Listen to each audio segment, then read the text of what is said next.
Juan Manuel Marquez, still gifted with as much craft as anyone in the sport at age 37, defending the legitimate lightweight championship against a hard-punching Australian with a chance, Michael Katsidis. It's all coming up tonight. We're going to start with Cabellero and Litzau in the ring. Let's take a look at the tail of the tape. And Cabellero moved from 122 to 126 earlier this year, looking for better opposition. He looked so good against Daud Yordan that he has to move up to 130. Still looking for better opposition. That's where he's fighting Litzau tonight at 130 pounds. You can see that Cabellero gives up 7 years in age to Litzau. He has a 1.5-inch height advantage and a 2-inch arm length advantage measured from the armpit to the end of the fist. They both weighed in at about 130. Eventually, Cabellero took 2 trips and more than an hour extra to make the weight. Tonight he comes in at 145 against Litzau's 140. Let's go to Michael Buffer for the official introduction.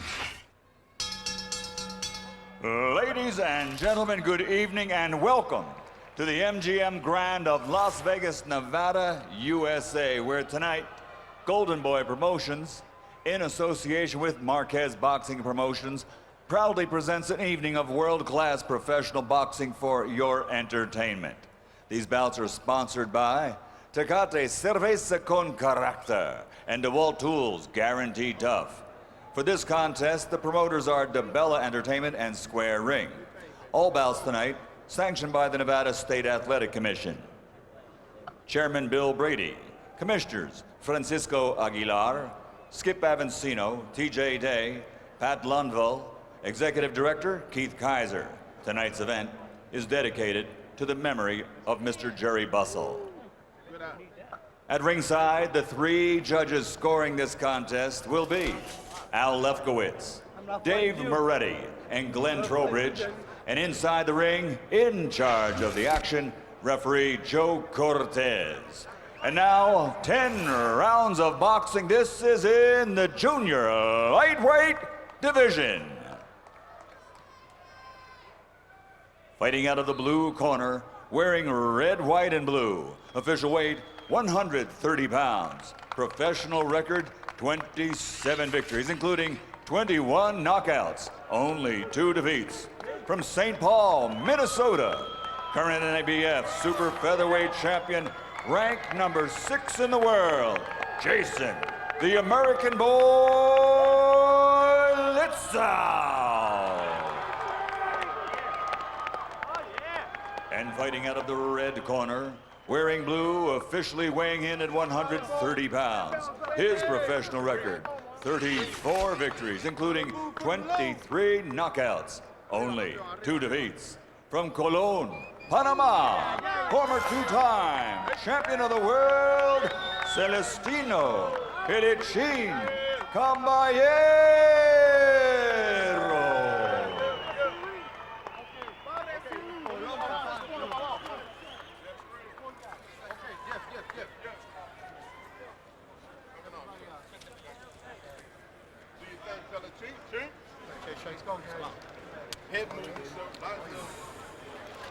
All right, gentlemen, we went over the rules in the dressing room. I expect a good, clean fight. Ya vi las reglas en camerino. Espero una pelea limpia. Protect yourselves at all times. Protégese en todo momento. Good luck. God bless. Good luck. Remember, guys, I'm fair, but I'm firm. Go ahead. And I'm joined now at ringside by Emmanuel Stewart and Larry Merchant. Cabellero is a 13-1 favorite, reflecting the view that he is an elite fighter and Litzau is basically a good, tough club fighter. Caballero's 2 losses took place back in 03 and 04, so he's an unbeaten fighter over the course of the past 6 years.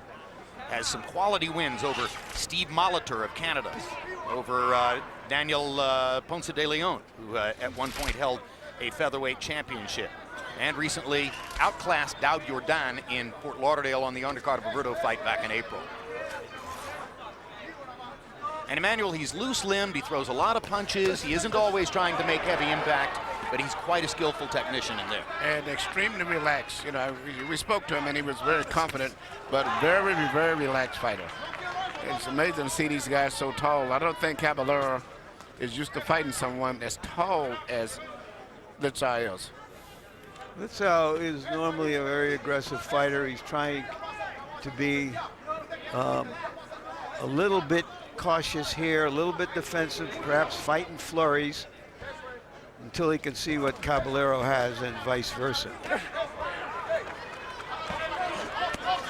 All right, break out, break out. Cabellero popped Litzau with a little jab to the body as he was stepping in. He's the kind of fighter who can look you in the eye and hit you in the body at the same time, or vice versa.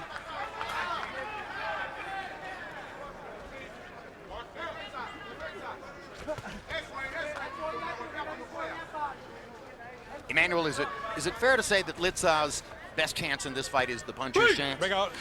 Yeah, but he's not a big puncher. And, you know, when you look at Cabellero, every time he starts going forward, Cabellero starts leaning back with his shoulder rolling, which means very difficult to get a clean punch at him. And then he'll kind of punch you just as you relax for a few moments. Very intelligent fighter. And Litzau is having a problem of getting inside effectively. A lot of people were very nervous about this fight for Litzau, hoping that he doesn't get hurt badly. He probably has another idea.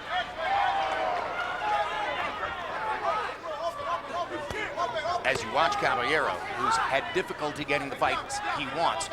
For anybody in or around the featherweight class, those fights would be Juan Manuel Lopez or Yuri Orcas Gamboa. Right now, that's where the name value is. That's where the money might be. Both fighters are promoted by Top Rank. Cabellero is promoted by Lou DiBella in New York. He may or may not be able to get in position to get one of those fights. Well, according to DiBella, they've already started negotiations to fight Gamboa, assuming what everybody else assumes about the outcome here.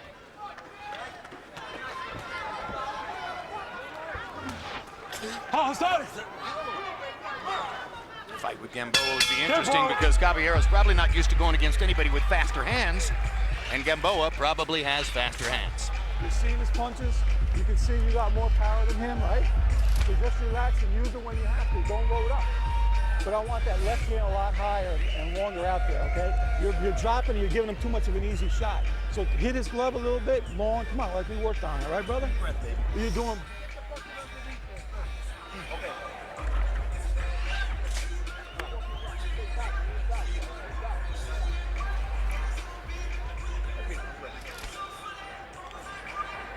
Just keep pumping that jab a little bit and make him run into the right hand.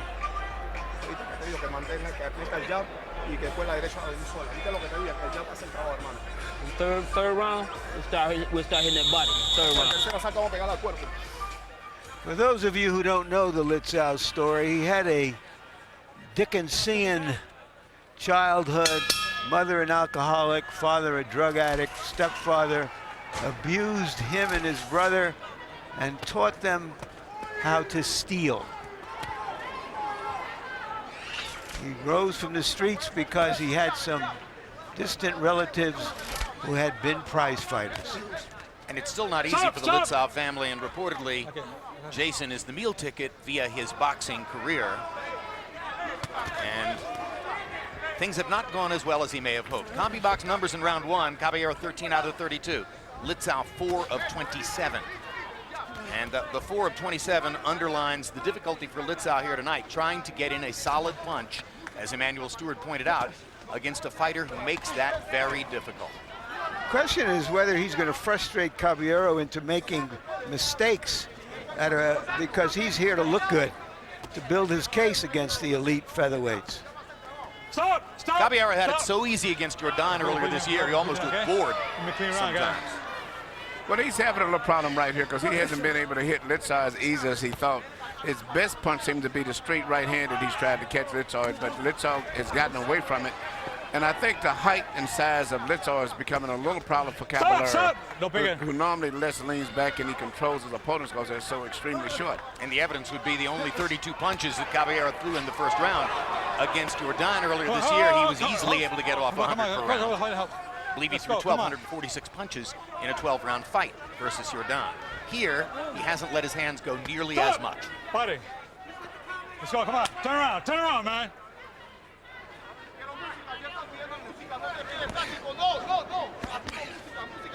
Saca los brazos, get him out.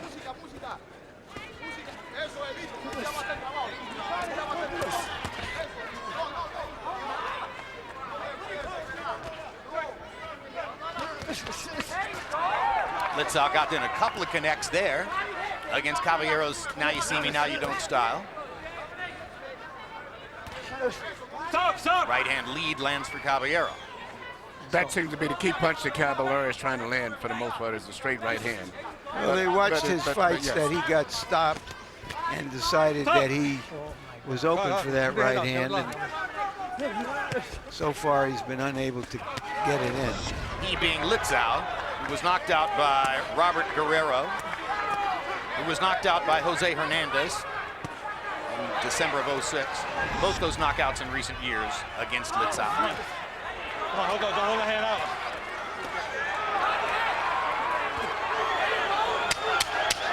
There may even be a little bit of blood coming out of the right nostril of Caballero, which is an insult.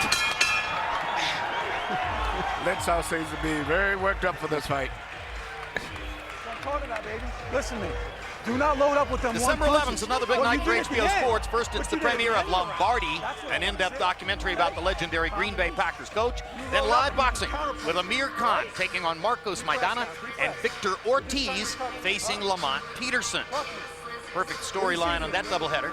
Maidana was the guy who upended Ortiz summer before last in Los Angeles. You're great. You pace yourself beautifully. Run in there, right? You're Quiero un round limpio. But he's playing dirty. Don't worry about that.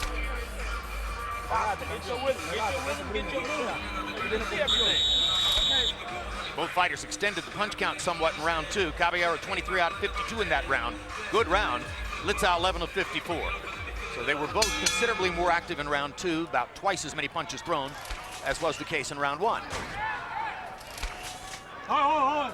Okay, what happened? Come on, let's go. Come on, let's go.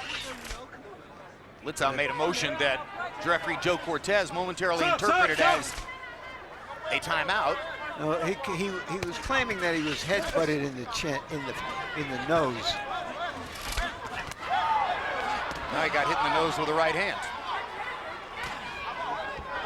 Caballero's really stepping it up now. Good left hand inside by Caballero. He's just trying to step up the pace, which is what he should do. Hey,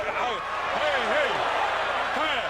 Now hitting on the break, and let's see if Cortez is going to penalize. Come here. Mira, I want a clean round, guy. I want a clean fight. Lo que vamos a hacer es el punto, no quiero quitar punto, ¿entiendes? Timing.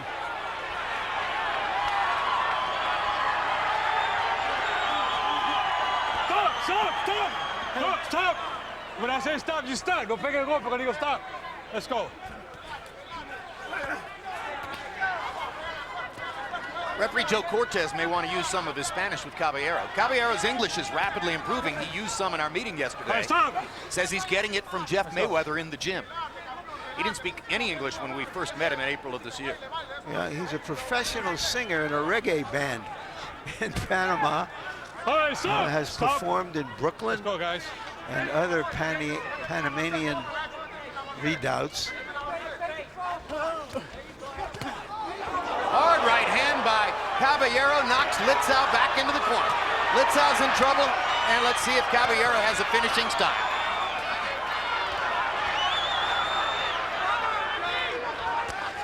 So far, Litzau not that badly hurt. No, he's not that badly hurt, and he's coming right back. He's fighting back. Landed two left hooks in the inside.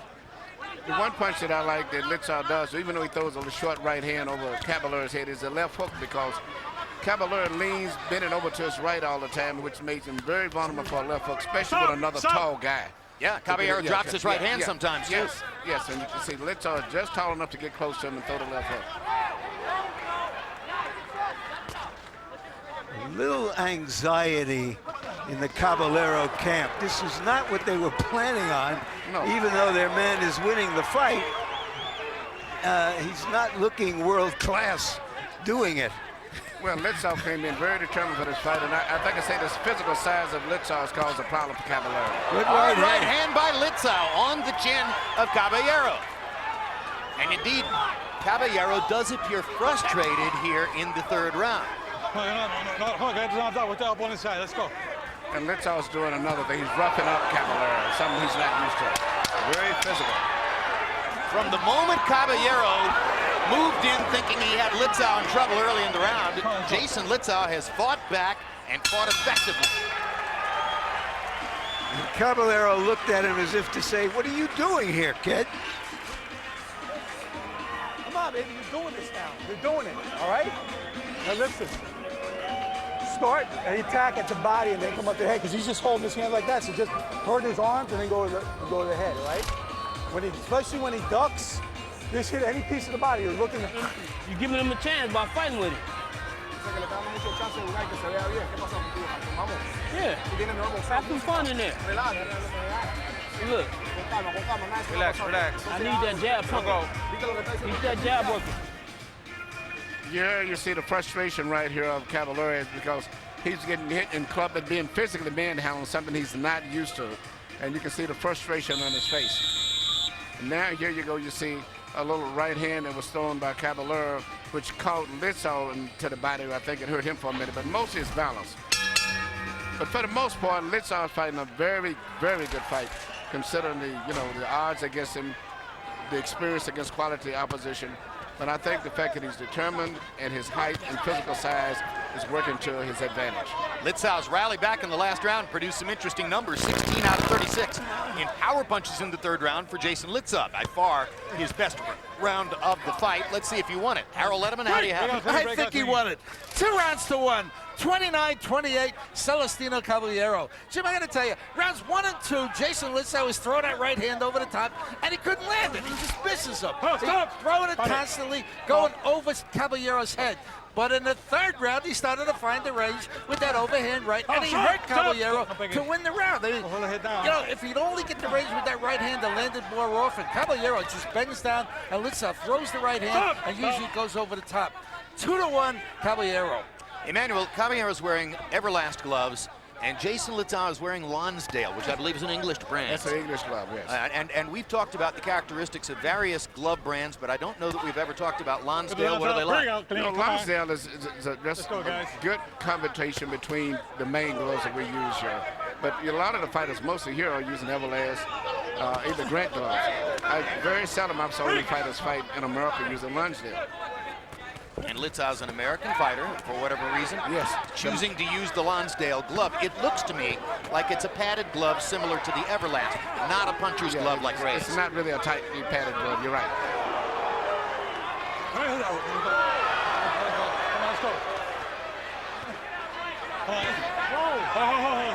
Hey, we got behind the head. I'll put you behind the head.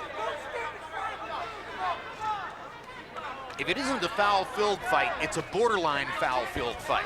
Yeah, both guys are doing pretty much the same thing. They'll throw their left jab, and if the guy bends down there, hold the left hand on the side of the guy's head and push him down. But my concern with Litzau is fighting a good fight, but as he tires in the fight, I don't know if he'll be able to function as good because, I don't know if he'll have this mental stamina from experience. But from the last round and a half, his punches have shown more authority than Caballero's. Yes, and his facial expression seems to be very, very comfortable. Hard right hand by Litzau. Stop, stop.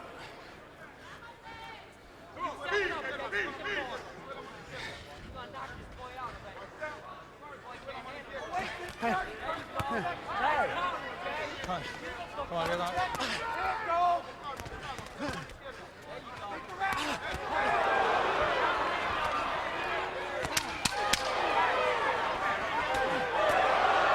Now Caballero punishing Litzau in the latter part of this round.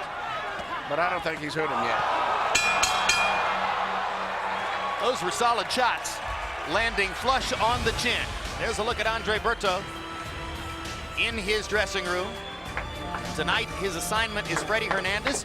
It's something of a no-win for Berto. Quite frankly, he could knock Freddie Hernandez out without getting a great deal of credit for it. That's clear in the media build-up to the fight. Or, if he gets a 12-round decision against Hernandez, it's probably a minus for him at this stage of his career, given what media are saying about the matchup. And if he were to lose to Hernandez, it would be an unmitigated disaster of the highest order. but he's heavily favored to win the fight, and we'll see him in the next fight. Roberto's speed will go against Hernandez's height and punching power. All right, brother? Right, this is within your grasp. We can still win this thing. Let's do it. In round 4, Jason Litzau dropped his hands late in the round, and that helped Celistino Cabellero to land 23 of 48 punches, including 17 power connects. He limited Litzau to 8 of 41. In the last minute of that round, Cabellero clearly took command of the fight again.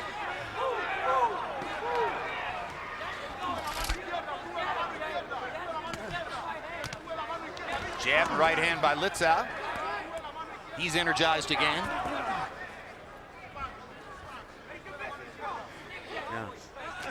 The longer this fight goes, the worse it is for Cabellero. Yeah, even if he wins, but in fact he's been exposed, that he has a lot of flaws and he whacks his punches a lot more than shooting them straight and effective. Well, Larry, as you pointed out before the fight, if you can find some place to bet on this, Litzau was, according to Larry Merchant, a 13-to-1 underdog. Now, as 13-to-1 underdogs go, he hasn't exactly been Cassius Clay against Sonny Liston in Miami Beach, February 25, 1964, but he hasn't been embarrassed either. Well, he's won a round. If you're 13-to-1 underdog, you're not even supposed to win a round. He's fighting a clever fight. All right, bring it clean, step back. And he trained for this. He knew he had a lot of flaws, and he wanted to be more resourceful than he normally is against the quality of opponents he's had. Another solid right hand by Litzau. Fighting for the biggest purse for which he's ever fought. Hard left hand hook by Litzau. He's winning this round too. So far. Cabellero is so relaxed in there though. It's only a 10-round fight. Cabellero better be certain that he doesn't get so relaxed that he gives away rounds which could come back to haunt him. Come on, get the hands out, get him out.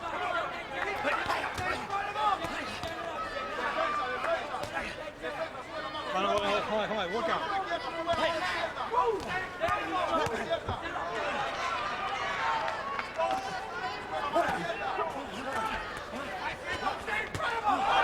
Hard left hook by Litzau. And just before that, he got one in below the belt.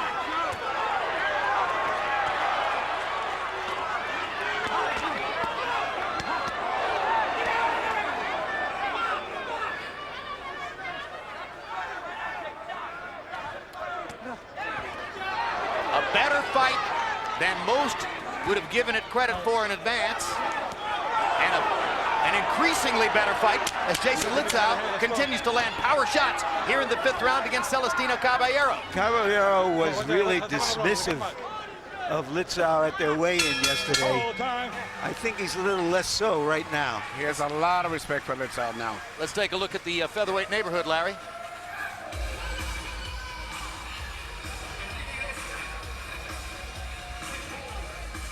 Featherweight neighborhood, you just got a sharp shot to the jaw.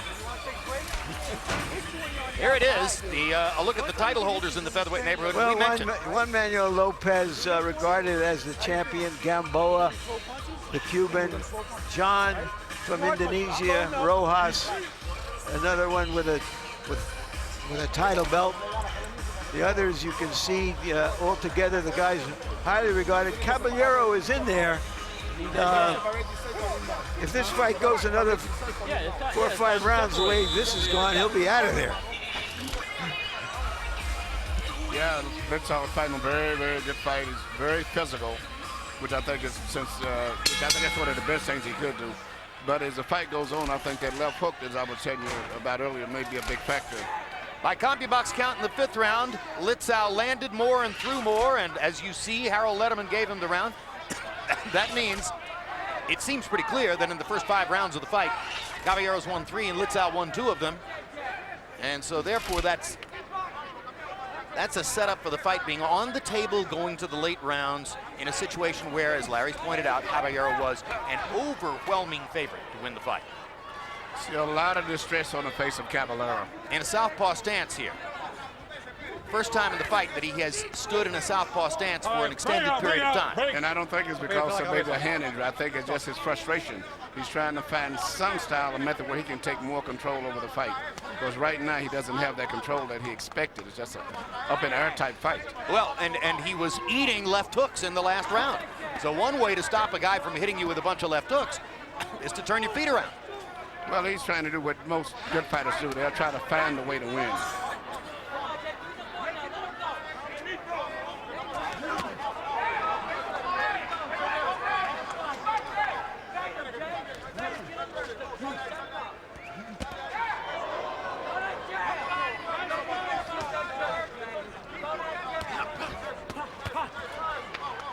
I think that Litzau blocked both of those left hands with his right. And That comes left back hook, with a left hook. The left, he hurt Cabellero for a second with that left hook.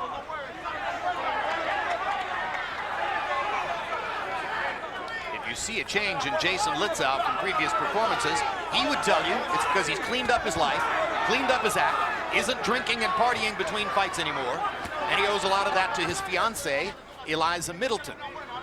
And there's a welt now on the left cheek of Cabellero. Well, you know, for all the praise that Cabellero garnered coming in, and how good he looked against Jordan earlier this year, and the notion that he's an uncrowned champion because people won't fight him, you can't overlook the fact that he's 34, Emmanuel, and he comes in with only 36 pro fights in a 30, you know, in his long professional career, so he's not heavily used, but 34 is 34. 34, and I think also he's totally overconfident going into this fight. Yeah, and this is No an respect for agenda Litzau fight. at all. You know, it was, we'll beat this guy and then we'll fight somebody good. And perhaps that's the way a guy who is as highly thought of as Cabellero naturally sees it. But as Damon Runyon put it, where human beings are concerned, nobody is 3-1 over anybody else. Nope, and This is becoming a slugfest. And he's probably listening to those 13-1 odds. This is not a safe place for Celistino Cabellero, and he expected it to be so. December 15th, it's the debut of the next 24/7 series from HBO. Penguins Capitals Road to the NHL Winter Classic. Follow Sidney Crosby, Alex Ovechkin, and both teams leading up to their New Year's Day matchup. And beginning December 27th, tune in for boxing's best of 2010. 4 nights of the best fights HBO has shown this year. Perhaps tonight's bouts will be among them.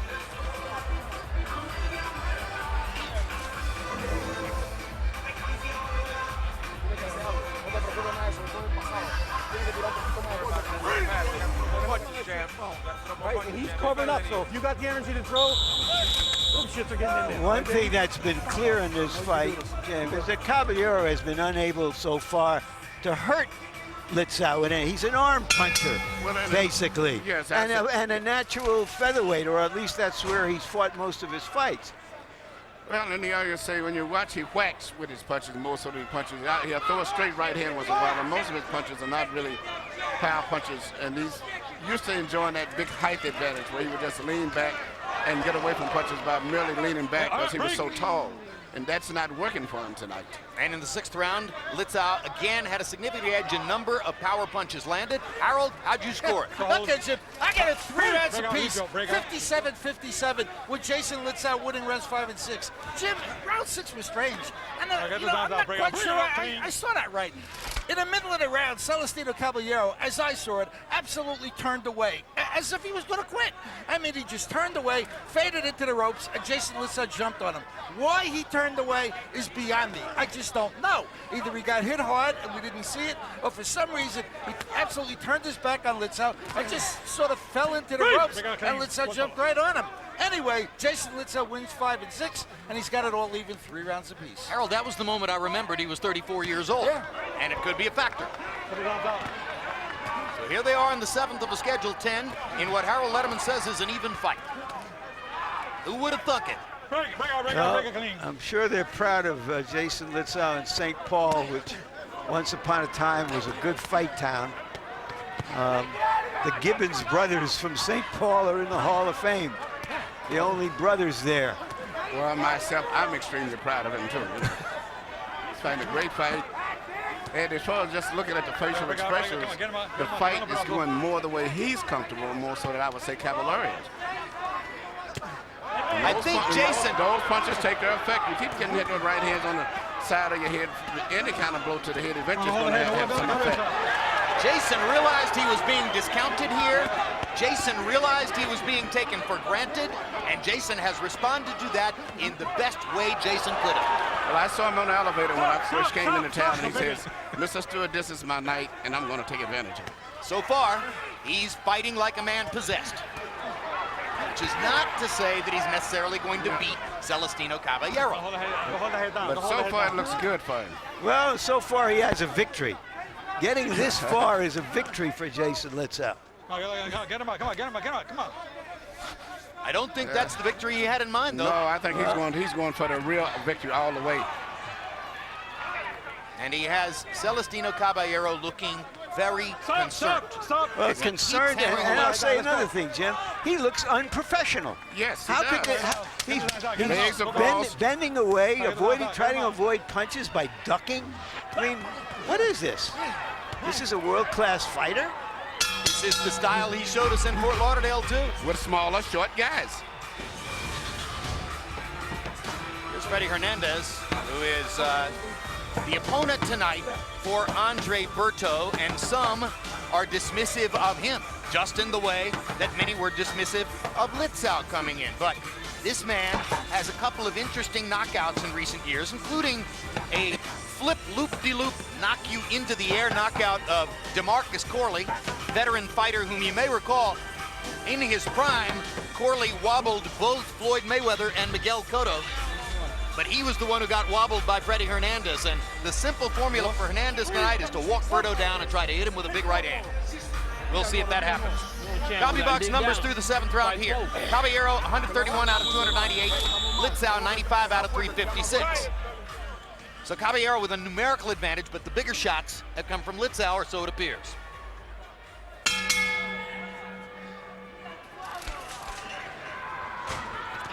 Round 8 of a scheduled 10. And Harold Letterman gave the 7th round to Litzau, which gives him the lead at this moment in the fight. Major upset brewing. Litzau has frustrated Cabellero. This was not supposed to be a tough fight for him. And that was the best punch that Cabellero has landed the whole fight. Great. He actually put his weight behind that right hand. And it didn't hurt Litzau at all. No, it was not the standard arm punch from Cabellero, but nevertheless, he's not a knockout puncher, and Litzau showed it. And he himself may be tired by now.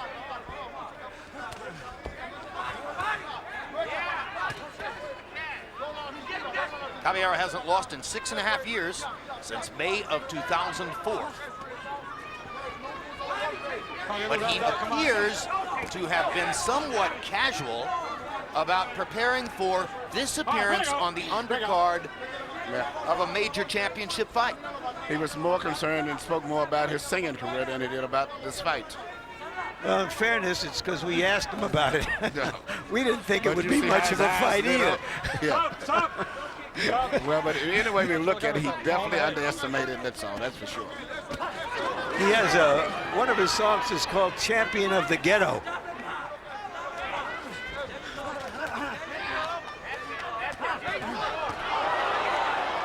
Cabellero again touching up Litzau's chin. Litzau shaking his head as if to say, you don't hit hard.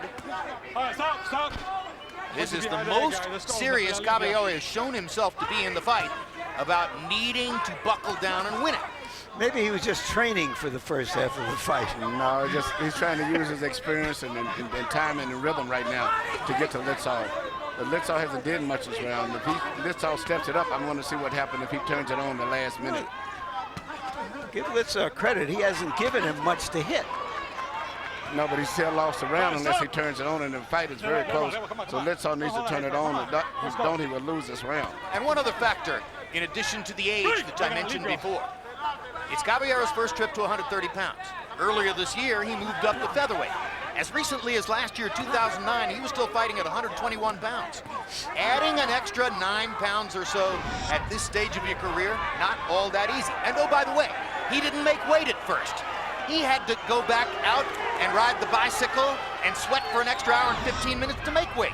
Further indication that he didn't take this all that seriously. And came in at 145. Yep, 15 pounds over the weight. Overnight rehydration. Get the hands up. Caballero's promoter Lou DiBella is riding high in the wake of last week's sensational knockout by his fighter Sergio Martinez. But if Caballero doesn't beat Litzau, he's not going to be negotiating with any Yuri Ortiz Gamboa or Juan Manuel Lopez anytime soon. If ever. That's what I want right there. Now, now you fight like a champion.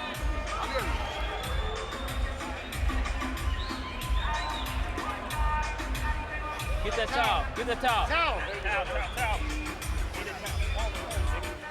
You got to take it in your control right now. You got 2 rounds. If you go to the body first, you got it. I don't want to take any points from anybody. Give me a clean fight. Okay. Do you hear me? Look at me. Don't look at the fucking screen. Can you do this? Tell me you can do this. Can you do this? Can you do this or not? Then do it. Throw the fucking punches to the body and then the head. This guy wants to quit, but you're letting him just jab and shit. Come on. You need these 2 rounds. I'm telling you. Bob Van Sickle with outstanding advice for his fighter. Yes. Go to the body and finish the job. Well, I think And also saying, Emmanuel, this guy wants to quit. well, you know, I gave that round to Caballero.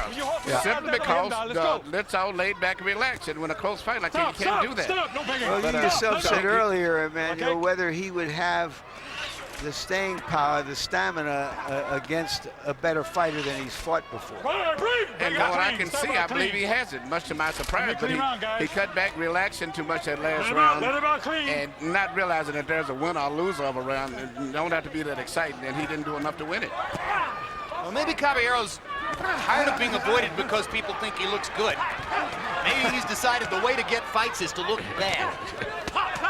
But in the 8th round, he had his best round of the fight, landing 25 punches, and he has come back with serious attitude in the 9th as well. Good left hand by Litzau. This is why Litzau should, right now, after Caballero shot his volley and he's tired, take it to him while he's weak.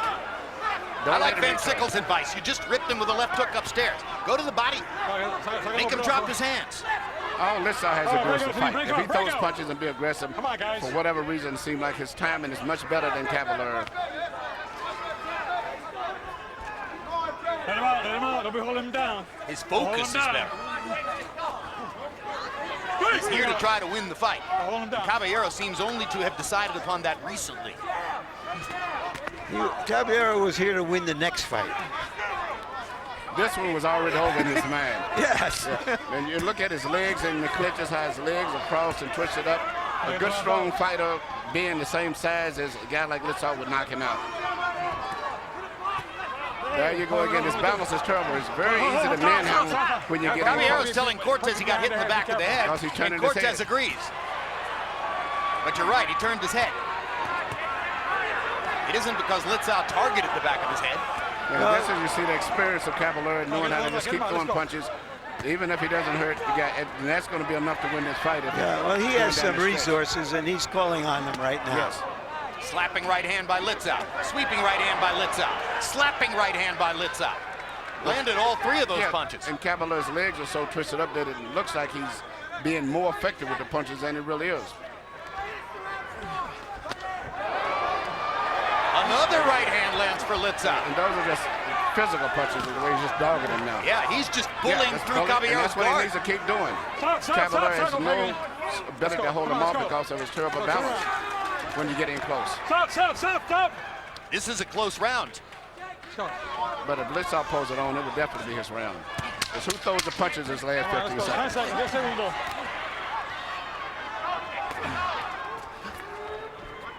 No aguante, get him out, let him out, suéltalo.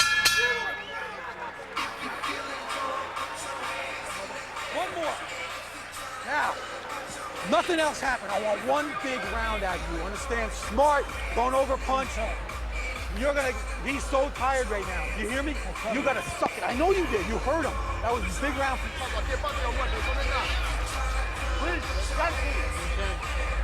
Leave it all in the ring. We got to finish this round. We got to finish strong. You could have got in, Mike. Último asalto, tocamos guante, un round limpio.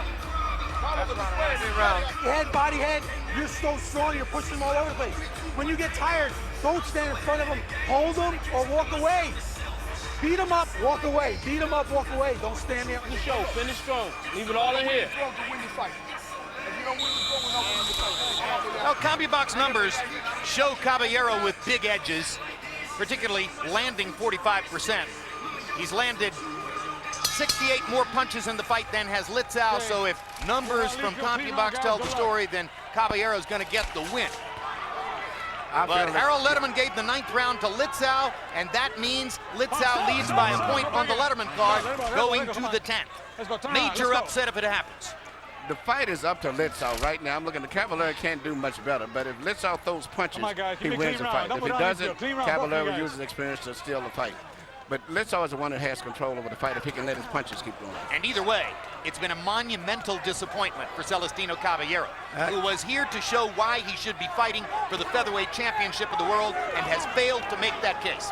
All right, bring out me. If there's such a thing as lose by winning and win by losing, here is a graphic example. Cabellero bleeding now from a cut outside the left side of his eye. Accidental headbutt. Let him go, let him go. You heard the referee call out accidental headbutt. Indeed. Come on. Bring out. So the scoring will not be affected by the cut. It can't help Litzau down the stretch for Cabellero to be bleeding. It was an accidental butt.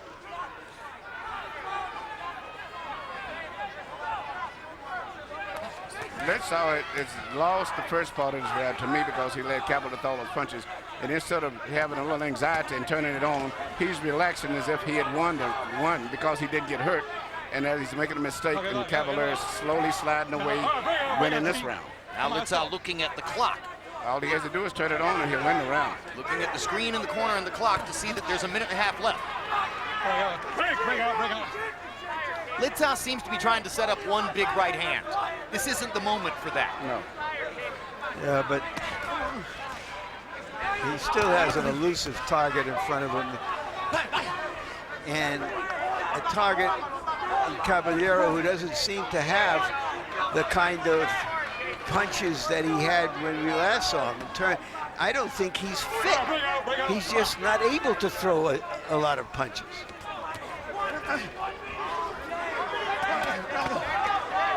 Body shots by Litzau. Some of those in the early part of the fight might have helped more. Puts Cabellero back against the ropes. If Litzau punches, he wins. If he don't punch, he loses. Caballero's punches have no steam. Litzau's trying to get in another solid shot. All right, break out, clean, break out, come on.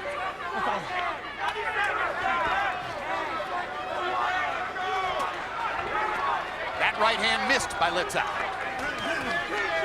The body shots don't miss, but the chopping right hand landed there. He looks good because his body rhythm looks alert, and then the way the Cabellero knocks Caballero into the corner with a straight left hand. So he wins the round.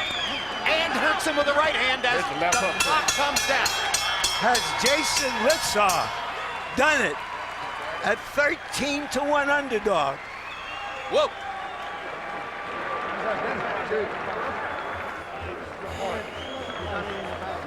Okay, that's an easy win, baby. Nice shot, kid.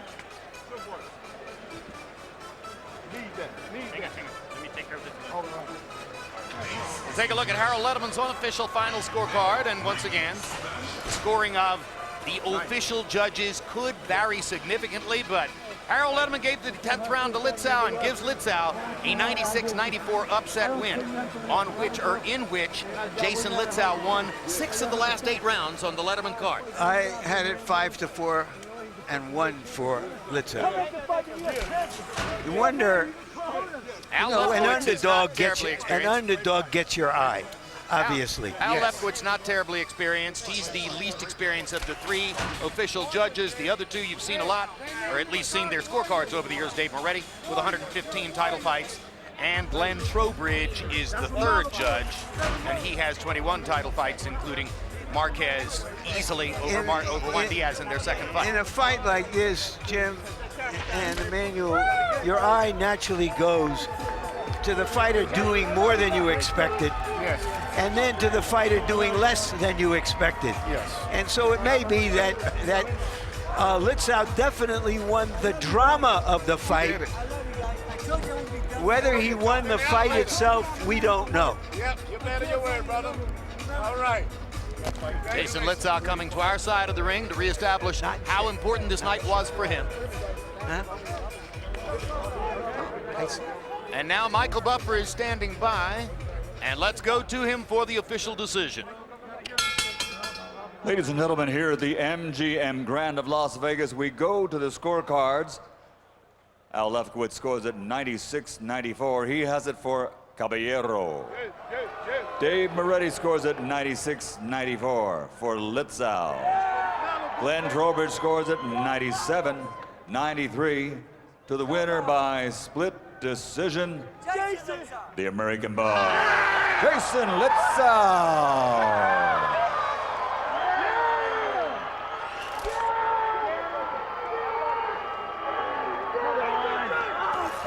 Litzau gets the win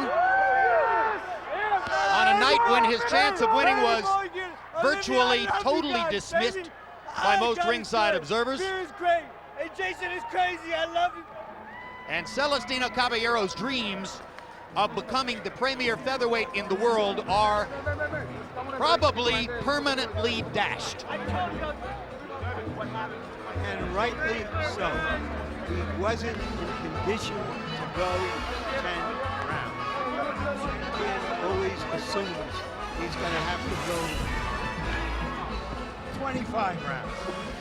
It's a rare night when you see a guy get the win while landing 67 punches fewer than his opponent and landing at a connect percentage 19% below that of his opponent. But Celistino Caballero is a slapper who does not put body weight behind most of his punches, and Jason Litzau was committing to many of his punches, and so the quality of these shots was different. It isn't just the numbers that matter. Power punches in particular. Litzau was landing solid left hooks and sometimes right crosses. Caballero's power shots were basically slaps in a lot of instances. That's just the way he fights. Thanksgiving weekend at the MGM Grand in a packed Las Vegas. Still to come here tonight. Welterweight title holder Andre Berto faces against the odds long shot Freddie Hernandez. Good night for long shots, Freddie. And in our main event, lightweight champion Juan Manuel Marquez takes on Michael Katsidis. But first, mark your calendars with what's next from HBO Sports. December 3, a replay of Real Sports, including a profile of Gino Auriemma, head coach of the University of Connecticut women's basketball dynasty. The next evening, live boxing on HBO Latino en Espanol. See rising Mexican star Saul Alvarez take on Lovemore Endo. December 11, 140-pounders return with Amir Khan facing Marcos Maidana and Victor Ortiz fighting Lamont Peterson. 4 days later, HBO's next 24/7 reality series begins. Penguins Capitals road to the NHL Winter Classic. Follow both teams with an all-access pass as they lead up to their New Year's Day matchup. There's more. Beginning December 27, tune in for Boxing's Best of 2010. 4 nights of the top fights HBO shown this year. Next year, 2011 brings us a long-awaited bout. Devin Alexander against Timothy Bradley. You don't want to miss it. For all this and more, go to HBO.com. Now we get ready for welterweight title holder Andre Berto in the ring against Freddie Hernandez. That'll be followed by the main event, Juan Manuel Marquez defending the lightweight championship against Michael Katsidis. Larry, both Marquez and Berto are on the short